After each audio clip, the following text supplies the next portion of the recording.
rise. The Minnesota Workers' Compensation Court of Appeals is now in session. The Honorable Deb Sundquist presiding. Thank you. You may be seated. Oh, one more. This is the second time I've done that. I'm not used to being presiding judge. So I would like you all to sit, please. Thank you. Thank you. Good afternoon. Today is April 13th, 2026. I am Judge Deb Sundquist. I'm joined here today with my fellow judges, Judge Carlson and Chief Judge Millen. We are here today on the Kristine Eastlund versus Another Man's Treasure matter.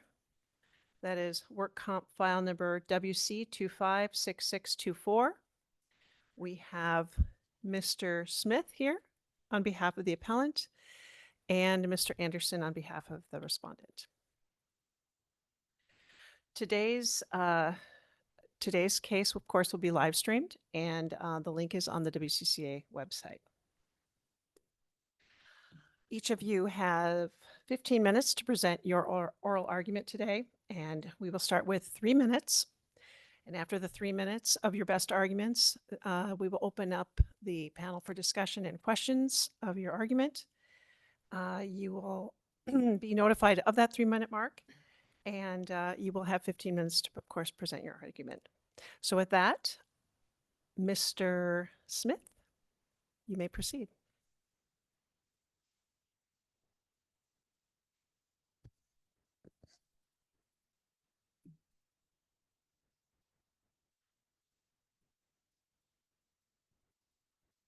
Thank you, Your Honor. May it please the court, Attorney Anderson, my name's Luke Smith. I'm here on behalf of the employee and appellant in this case, Kristine Eastlund. And I would ask to reserve 2 minutes for rebuttal if possible. Let's see, we're at 102. So Kristine Eastlund used to work at a used goods store called Another Man's Treasure. During a disagreement with the owner on December 6, 2023, she told him that she was going to quit. From then through December 24th, 2023, she was engaged in negotiations with a coworker by the name of Heidi Rabine to resume her position. On December 24th, 2023, Heidi Rabine called Miss Eastlund and asked her to come into the store to help move an ATV that was obstructing customer traffic through the store.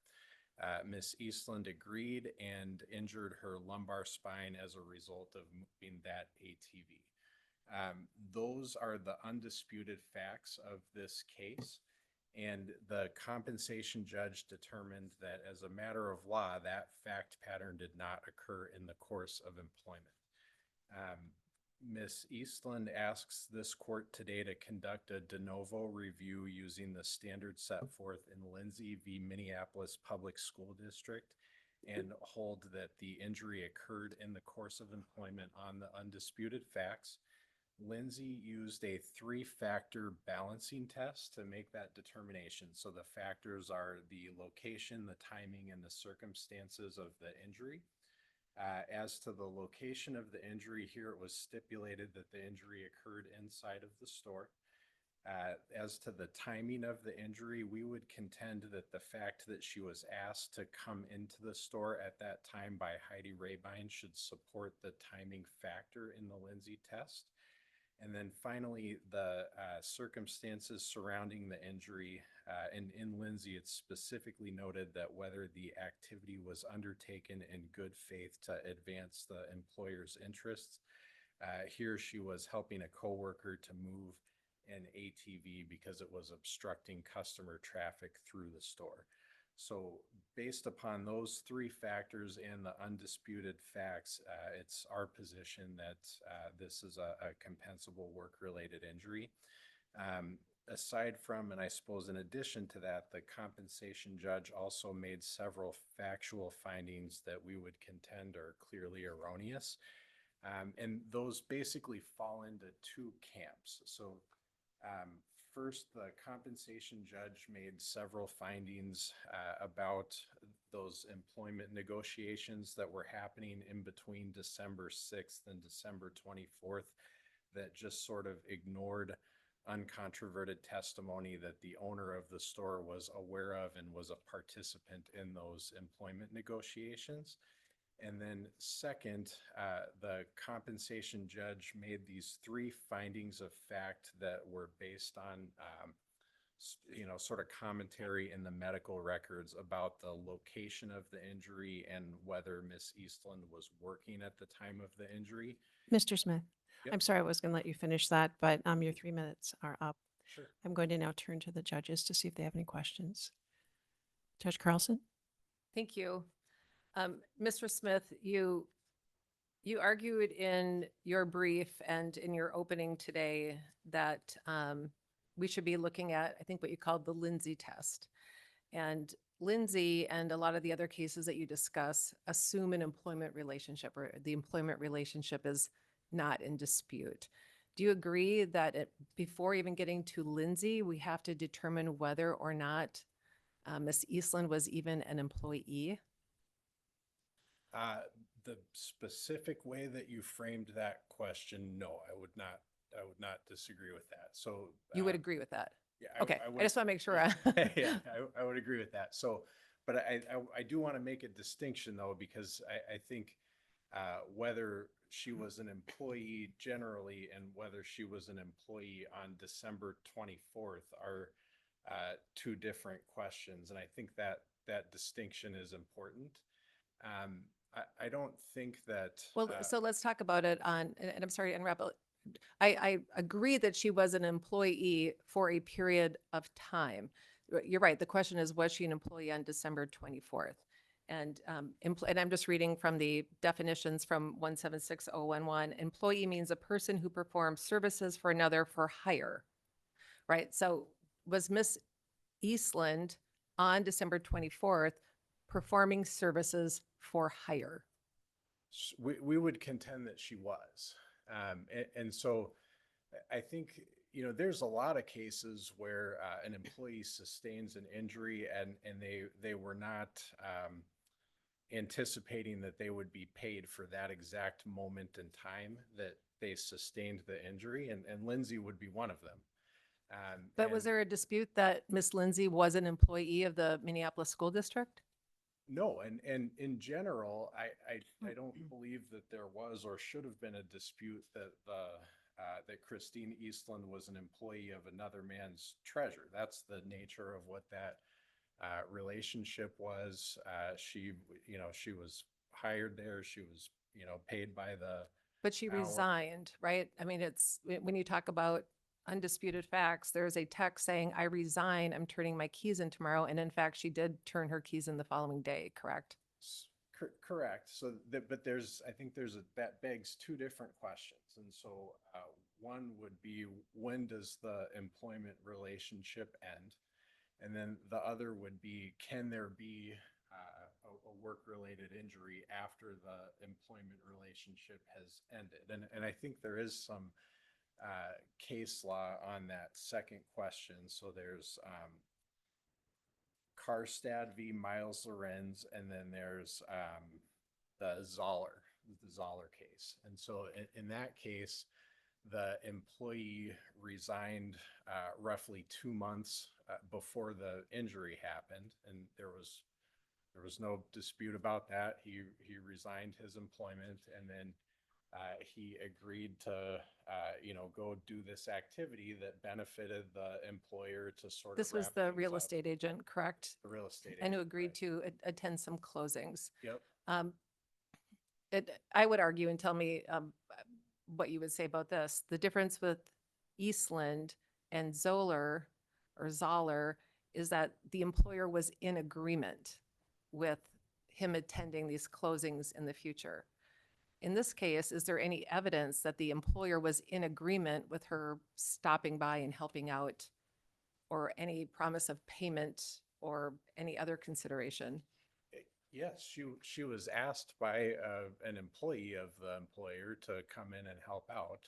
So that would be evidence of employer agreement. She was involved in ongoing employment negotiations with the employer about continuing her employment there, or with a representative of the employer about continuing her employment there. And you're referring to Heidi, is it Rabine? Heidi Rabine, yes. Is there any evidence that Miss Rabine had any authority to hire? She testified that she was a participant often in the hiring process. She testified that people often think that she is hiring them. She testified that Jody Powers, the owner of the store, was aware of her ongoing employment negotiations with Kristine Eastlund.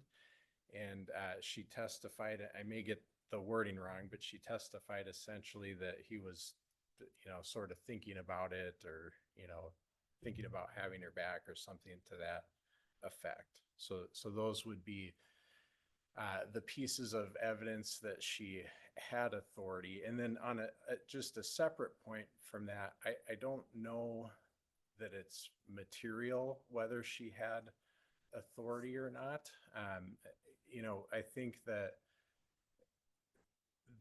whether she had authority to hire would go back to contract formation, and so, I mean, there's some case law. None of it was cited by the judge or in any of the briefs, but I mean, there's some case law basically where there just never was an employment relationship, and somebody sort of invites their buddy along to, work on a job site, that type of thing. And those cases are all about whether an employment contract ever was formed. And that's not what's at issue here. We know that there was an employment contract formed. There's no question about that. The question was whether it ended, when it ended, and then whether an injury can still arise in the course of that formed employment relationship after it ended. It has ended. Mhm. And so it doesn't, our position is it doesn't matter whether she had authority, and also that she did. Mr. Smith, did the employment end? No. What are the facts that support that? That there was there were ongoing negotiations about the terms of what would be between her and Heidi Rabine. But she'd already taken a job somewhere else. She'd submitted her resignation. They accepted the resignation. So is that not enough evidence to establish that the employment had ended? We would contend that it's not, where there's still employment negotiations. So I think she testified that her intent originally was to start this new job that she had got in January, and continue to work there at least through the end of December. And then she gets in this sort of argument with the owner, and agreed. She tenders, she gives notice of her intention to resign. And then after that, though, there continue to be these ongoing negotiations about whether she's going to continue to work there, and can she just come back and work less hours. And this is still in December, so our position is that the employment contract had not ended. All right, thank you. I do have a question, one more question. Judge Millen, unless you have. I have a few, but Okay. I'll wait. Okay, I'll finish. And that's this, what I've seen with at least the 5-factor test under the Newland case, basically the right to control the means and manner of performance, mode of payment, et cetera, those 5 factors. The one thing I see that's really missing here is there's no mode of payment. Both Ms. Rabine and Ms. Eastlund testified that they did not expect any form of payment for this work, what she was doing. How do you reconcile that in an employment relationship if you're trying to meet the 5-factor test under Newland? Sure.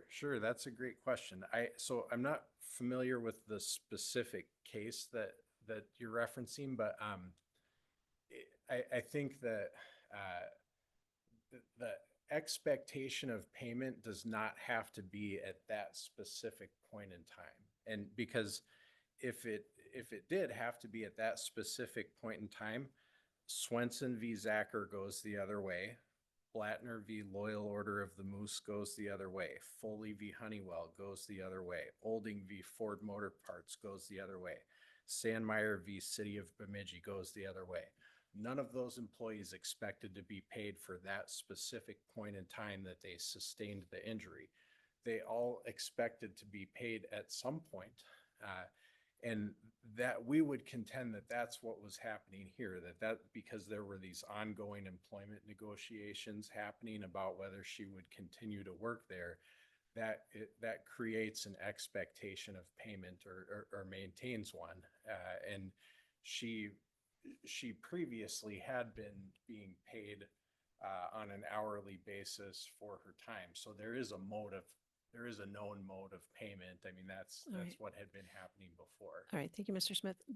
Chief Judge Millen, did you have any questions? I do, thank you.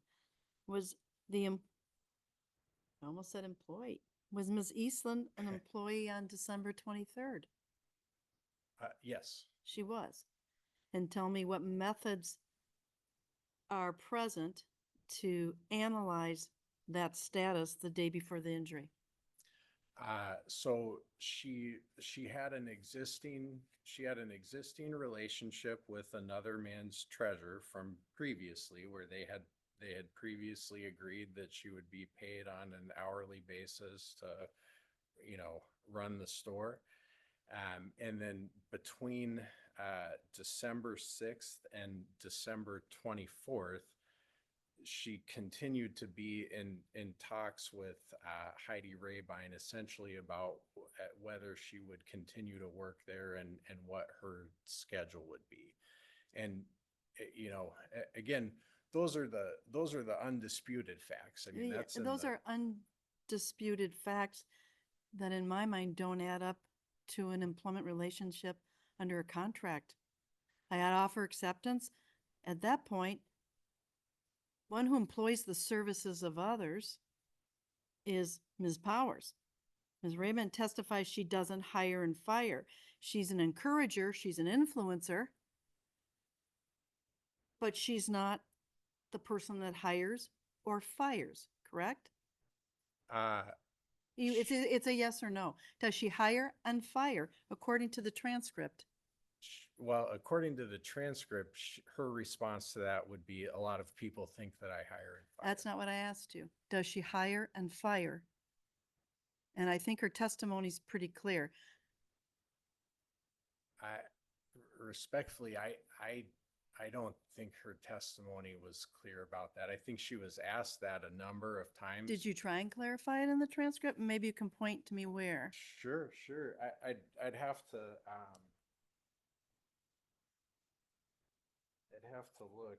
So her testimony was between page 34 and Your direct Page- examination starts on page 35.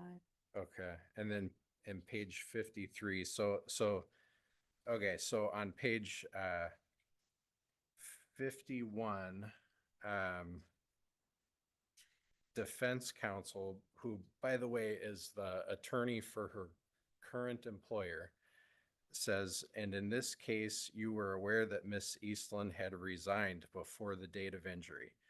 And Heidi Rabine's response was, well, she couldn't work there as much as before. She Doesn't couldn't that work further dilute your full-time." argument that she has no idea whether or not that person is back in the saddle in a contract relationship?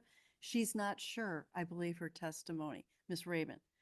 Regardless of what other people think, regardless of her influence with Ms. Powers, she doesn't know what that person's employment status is according to her own testimony. So she dilutes your argument in my mind instead of enhancing it. And I'm really pushing you on this, I know it. Sure. No, and I appreciate that. Because I think it's important. I don't think it dilutes the argument, because I think it shows that the source of her uncertainty was this ongoing employment negotiation that was happening between her and on the undisputed facts, Miss Eastlund, and then, you know, also she testified, which was uncontroverted, that Jody Powers was aware of that and was a participant in that Correct. negotiation. But I want to make sure that I understand and I'm on the same page with you, Mr. Smith. Ms. Rabin doesn't hire, she doesn't fire, and she doesn't set the salaries. And that's undisputed. On page 50 of Okay. the transcript, Mm-hmm. defense counsel, the attorney for her current employer, Mhm. asks her, "You don't make any hiring decisions or anything about that?" Her response is, "No, but some people think that I'm hiring them And we went sometimes." through that. What people think about something may have a relevant factor, but it doesn't rise to a level of actually performing, having power, making the offer, making the salary negotiations. The perceptions, like I said, there's a disconnect here for me, and you keep going back to that, but how does that rise to a level of offer acceptance in an employment status when the employer is the one who employs the services of others, not the influencer, not the enabler, not the maybe private discussions, you really should, you shouldn't really quit, I think you should stay. Those are different under contract law, are they not? I would love to fill that in. The offer and acceptance happened in August of 2023 Right, when she was hired. right. And she was hired by another man's treasurer. So the question isn't whether Heidi Rabine, or it shouldn't be, whether Heidi Rabine hired her on December 24th. The question is whether that employment contract that was formed and was there, Between Ms. Powers and Ms. Eastman. yeah. Okay. Correct. Whether that ended or it was ongoing. And then if it did end, whether an injury can still occur in the course of that after it ends. Okay. So that's a two-part, there's two issues there. But the contract formation and that happened long before December 24th. That's our position. Thank you. Oh, go ahead. Any more questions? I actually, I know we're over time, but I feel like this is important, so I just want to clarify. And it sounds like you were talking about maybe like some, residual employment expectations. I'm not sure, but my question is this. You talked about your client having an expectation of payment. Was she expecting to be paid for her services on December 24th, or was she hoping to get in Mr. Powers' good graces and get rehired and be paid for services after that? She was not expecting to be paid on December 24th. She was expecting to have an ongoing employment relationship with. Okay, but not another man. necessarily for her services of that day. And then my second part of that question is, so I'll take your word for it that your client had an expectation of payment, but is that enough? Doesn't there also have to be a promise of payment from the employer? It seems to me that the employer should have some say in who they are paying and what they're paying them for. And from what I can tell, Mr. Powers had no say in this expectation of payment. So respectfully, I would disagree with that for two different reasons. So the first one is that goes back to what we were talking about a minute ago, that the contract was formed back in August, and he did have a say in that. And the second is that Heidi Rabine's uncontroverted testimony was that he knew that she was engaged in these ongoing employment negotiations with Kristine Eastlund, and he was a participant in them. And so there's not a there's not a specific finding of fact on that second issue, and that's a problem, you know. But it doesn't matter because the contract had been formed back in August, and there's no question about that. And that contract had never been terminated, and this injury arose in the course of that contract, even if it had been terminated. Thank you. Thank you. Thank Any you. other questions, judges? No. Thank you, Mr. Smith. Mr. Anderson, we have about 8 minutes and 30 seconds beyond the time. I think you should have an additional time if you need it. We'll give you an additional 8 minutes.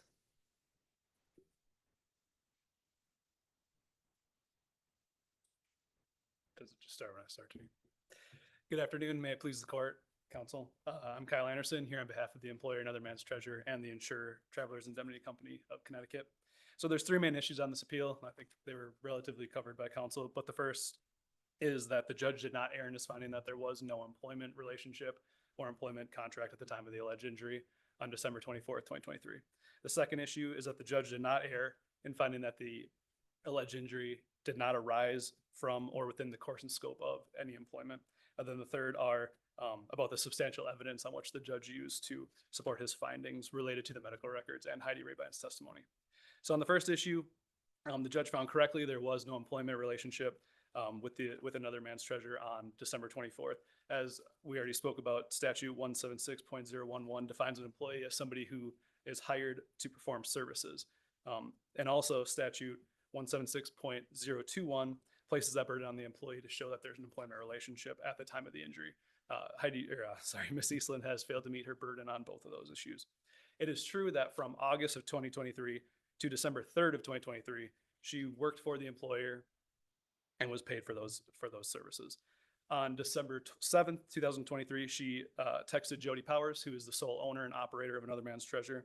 She resigned from her position in those text messages, stating that she would then return in her work keys the following day on December 8th. It's also undisputed from the exhibits at trial that she was paid for her last day of work. So December 3rd was actually her last day of work. That was the last day she was paid or scheduled to work. And then she resigned 4 days later via those text messages. There is no evidence submitted in the trial record that shows there was ongoing communications between another man's treasurer and Miss Eastlund, that she would be hired back or some form of ongoing employment relationship. I think we covered this. The Zoller case got brought up. In that case, there was an agreement that the employee would work after he had resigned. He had closings, pretty specified work that he would work on after, and the employer actually requires somebody to be present at those closings. So very different factually in a situation like that. Then the alleged injury occurs on December 24th, 2023. That's 21 days after she had last had an actual working contract or paid for on the 3rd, and 17 days after she resigned. The 5-factor test already got brought up a little bit. I cited Hunter versus Crawford door sales. In that Minnesota Supreme Court case, they talked about a fundamental test. And that fundamental test is that the employer's right of control over the work performed. And the appellant failed to meet her burden on that fundamental test as well as the other factors provided. So for the right to control means and performance of manner of performance, the substantial evidence here shows that the appellant's ex-coworker, Ms. Rabine, was the one who contacted Ms. Eastlund to come help on the 24th. So well after she had resigned. The evidence submitted shows that the employer, another man's treasurer, Jody Powers, exercised no control over the appellant in this situation. The request came from an ex-coworker who, through the testimony you'll see, thought of her ex-coworkers as friends. She did testify specifically under, I believe it was direct examination, that she had no supervisory authority or role to do any of that, and that Jody Powers was the sole owner of the company. Medical records from Fairview confirmed that the assistant Mr. Anderson, your 3 Yes. minutes are up. Yeah. Judges, do you have questions? I do. Mr. Anderson, Yeah. If Miss Eastlund had not resigned, okay, let's say she did not resign on December 7th or 8th, but December 24th was maybe a unscheduled day, and she got this phone call from Miss Rabine to come in and help. If that was the fact scenario, do you then feel this would be a compensable injury? I think you get more in line with the Lindsay, with the Zoller, than you have an ongoing employment relationship. Specifically on that, if you look at the Lindsay case, which I think was heavily relied upon here, there's an ongoing contractual agreement as a teacher. Okay, Yeah, and, sorry. and so, that is, I just want to make sure we're on the same page for really kind of honing in on what the issue is. So with your answer to that, do you feel that the main issue is whether or not she was an employee of another man's treasure on December 24th? Correct, yeah, and the brief said the issue swap, that's why I opened with the employment issue. I think that's the main issue. You can't really have an issue that arises out of employment if there's no employment. And I think here where you have a resignation, clear as day via text messages, undisputed, we both submitted, stipulated to. And before I pass this on to the other judges, you heard Mr. Smith talk about the employment contract and how it was still ongoing or kind of in effect on December 24th. Do you agree with that? And please explain. No, I was a bit confused, actually. I think the testimony and the evidence is pretty clear that there was no further text messages. If you look at the text messages that both parties submitted, there was nothing that showed that there was ongoing talks. Ms. Rabine didn't have anything with the another man's treasurer, Jody Powers. And if you look at the text messages from Ms. Eastlund to another man's treasurer, the last text message, so you have the December 7th text about resigning, and then the keys get turned on the 8th, and then the next text is December 30th or something like that. And she was asking about a desk that he has available for sale, something like that. So there's no proof of ongoing negotiations. And even if Ms. Rabine was sending texts or chatting with Ms. Eastland, there would be no way for Jody Powers to know or have any authority to make any control, right? There's no control of the performance or means. I think the payment was touched upon as well. I think the testimony is pretty clear. In the record, Ms. Eastland had kind of loosely stated, that there may have been expectation to pay, but then we brought in her deposition testimony, which then she very clearly stated that she wasn't expecting pay on that day. And then with the issue of ongoing negotiations, I think it's pretty clear there wasn't any of that ongoing either. So there'd be no way to carry that employment contract ongoing, as you see in the other cases cited by opposing counsel here. Thank you. Chief Judge, do you have any questions? I do. Ms. Rabin testifies that people think she has the powers to move into a contract that she says she doesn't. Don't you find that at best interesting or elusive to confuse somebody coming in and saying, I can talk to Mr. Powers and I can perhaps get you something? Sure. And there's that influence and there's that stronger than inference that she has the power to move back in and get an employment status. And was it wrong for the prior employee to rely upon that to her detriment? I think there's two issues that you touch on here. So Ms. Rabine, if she somehow has a pseudo, power to hire somebody and she wants the appellant back, then why wasn't the appellant just hired back? I think we have a problem there. Actually, maybe three issues then. Second issue is Ms. Rabine's testimony in the trial record does not blatantly say that she was going to hire her back or anything like that. It's not a means of control. I think she just said that. And in her testimony, she said she doesn't like when people leave because then the work schedule gets messed up and that affects her. So I think there's a personal element there. And then if you're Miss Eastland, even if she's promising she's going to get her hired back and weeks go by, then aren't you curious as to why you're not hired back if she has the power to do so or the major influence she says she has to do so, which isn't in the record? Well, it was pretty early. Keys were handed in on December 8th.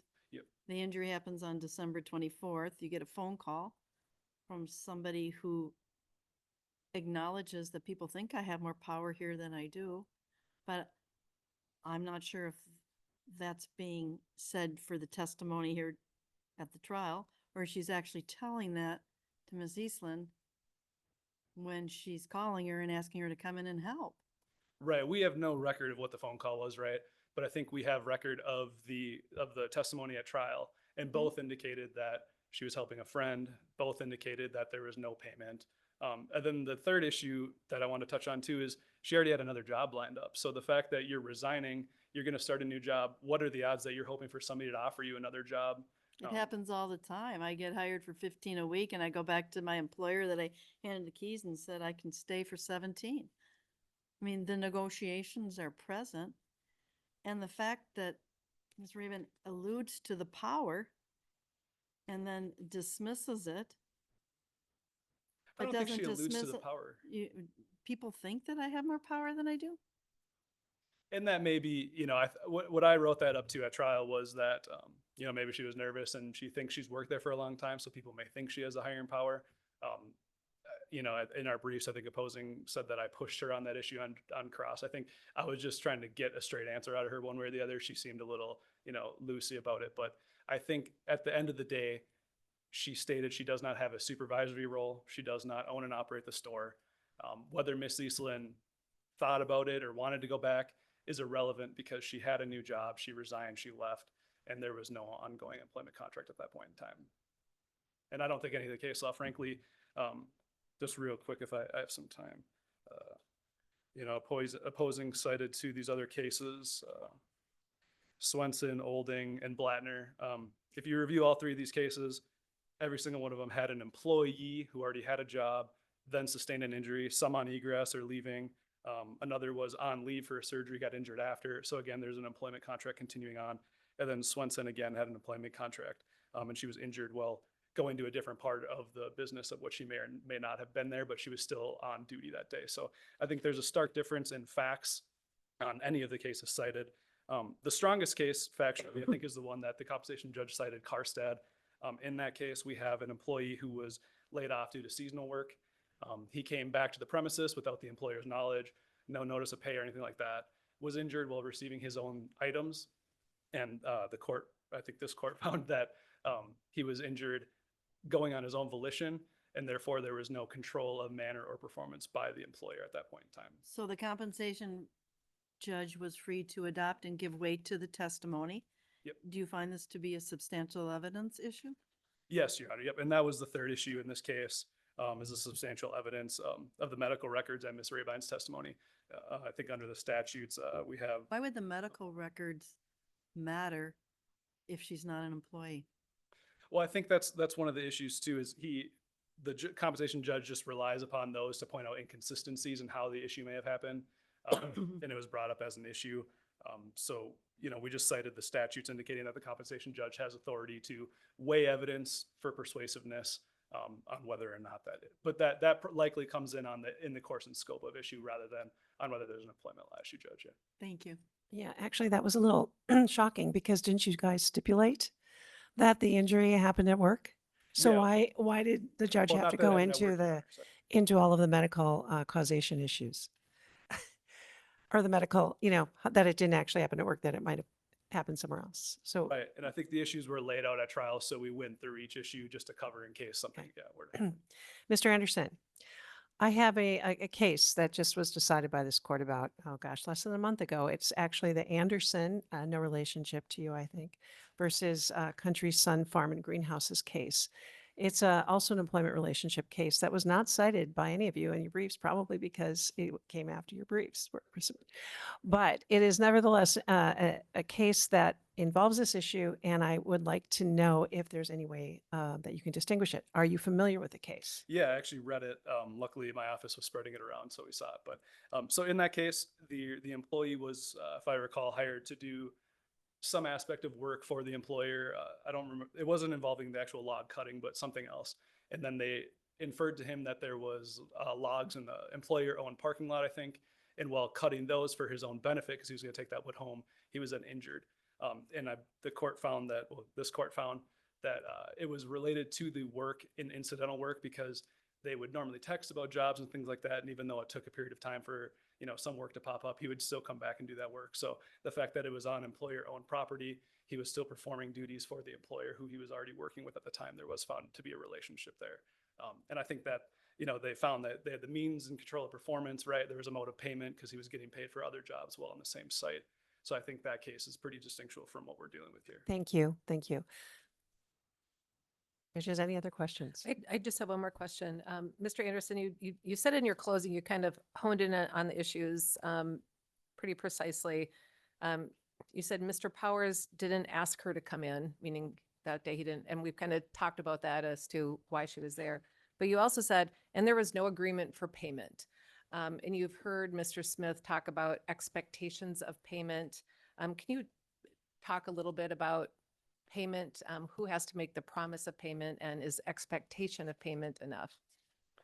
Of the cases I read, I didn't see anything about expectation of payment being, enough to establish that there was an employment relationship. Regardless of that, you have to meet all 5 factors and then the fundamental test anyways. But no, I didn't see anything in our record of discussion between Ms. Eastlund and the actual employer here. So I guess my answer would be no, I just didn't see any connection there. Thank you.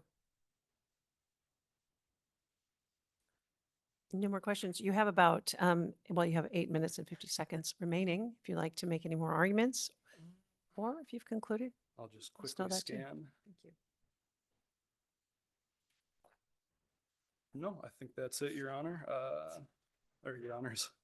We would just request that the appellate's appeal be denied in its entirety based on the facts here. Thank you. All right. Thank you, Mr. Henderson. Thank you both for your oral arguments today. We have now concluded this hearing, and the record is closed. A decision will be issued within 90 days. Thank you. Thank you. Court is adjourned.